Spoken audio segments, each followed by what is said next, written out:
நிச்சயமாக கருதி இன்றைய காலகட்டத்திலே பெண் குழந்தைகள் பாதுகாப்பு என்பது மிகப்பெரிய கேள்விக்குறியாக தமிழகம் மட்டுமல்ல, தமிழ்நாடு மட்டுமல்ல, இந்தியா முழுவதுமே பல்வேறு மாநிலங்களில் இந்த சம்பவங்கள் தொடர்ந்து அதிகரித்து வருகின்றன. அதற்கு காரணம் விழிப்புணர்வு அதிகமாக இருக்கிறது என்பதுதான் முக்கியமான காரணம். ஆனால் இந்த காலகட்டத்திலே குட் டச் பேட் டச் என்பது மிக முக்கியமாக பெண் குழந்தைகள் மட்டுமல்ல, சிறார்கள் அனைவர்களுக்கே தெரிய வேண்டிய மிக முக்கியமான மந்திர சொற்கள் என்று சொன்னால் கூட தவறில்லை. பெண் குழந்தைகளுக்கு தொடுதல் தொடர்பான புரிதலை புரிய வைக்க வேண்டிய நிலைமை இன்று ஒவ்வொரு குடும்பத்திலும் ஏற்பட்டிருக்கு என்பதுதான் தற்போதைய சம்பவங்கள் நமக்கு வெளிக்கொண்டு வருகின்றன. தற்போது நடந்த ஒரு அசாதாரண சம்பவம், இந்த சம்பவத்தை நாம் அனைவருக்கும் உறுதி செய்கிறது என்று கூற வேண்டும்.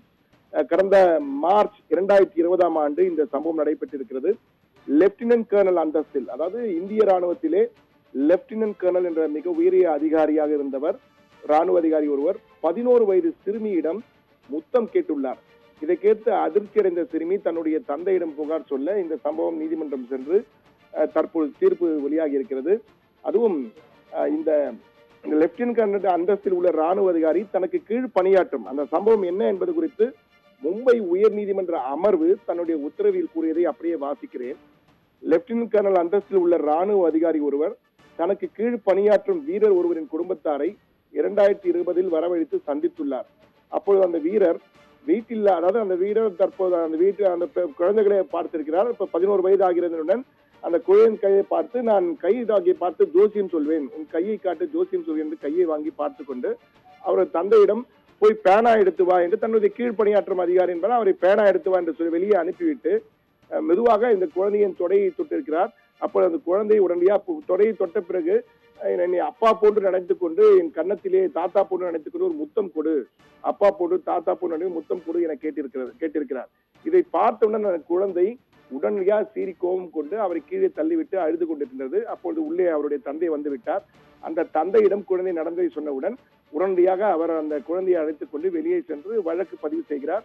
பிறகு ராணுவ போலீஸ் நீதிமன்றம், பிறகு ராணுவ நீதிமன்றம் என 2 இடங்களிலும் இந்த விசாரிக்கப்பட்டு லெப்டினன்ட் கர்னல் செய்தது தவறு என்பது உறுதி செய்யப்பட்டு அவருக்கு 5 ஆண்டுகள் போக்சோ வழக்கின் கீழ் 5 ஆண்டுகள் சிறை தண்டனை விதிக்கப்பட்டது. இந்த தண்டனையை எதிர்த்து மும்பை உயர் நீதிமன்றத்திலே தற்போது இந்த ராணுவ லெப்டினன்ட் கர்னல் அதிகாரி வழக்கை தொடர்கிறார். அதிலே அந்த வழக்கு தொடர்பாக நீதிபதிகள் அந்த குழந்தையை என்ன நடந்தது கேட்கிறார். அந்த குழந்தை மிக தெளிவாக சொன்னவுடன் நீதிபதிகள் அதை புரிந்து கொண்டு, ராணுவ அதிகாரி லெப்டினன்ட் கர்னல் அந்தஸ்தில் உள்ள ராணுவ அதிகாரி செய்தது முழுக்க தவறு, இது அவர் தாத்தா போன்றோ அப்பா போன்றோ நினைத்துக் கொண்டு கேட்கவில்லை, தவறான எண்ணத்தில் தான் அணுகியிருக்கிறார் என்பது உறுதி செய்யப்படுகிறது. அந்த குழந்தையின் உண்மையான உணர்வை எங்களால் புரிந்து கொள்ள முடிகிறது. இது முழுக்க தவறு. குழந்தைகளுக்கு பொதுவாக ஒரு கருத்தினையும் பதிவு செய்கிறார்.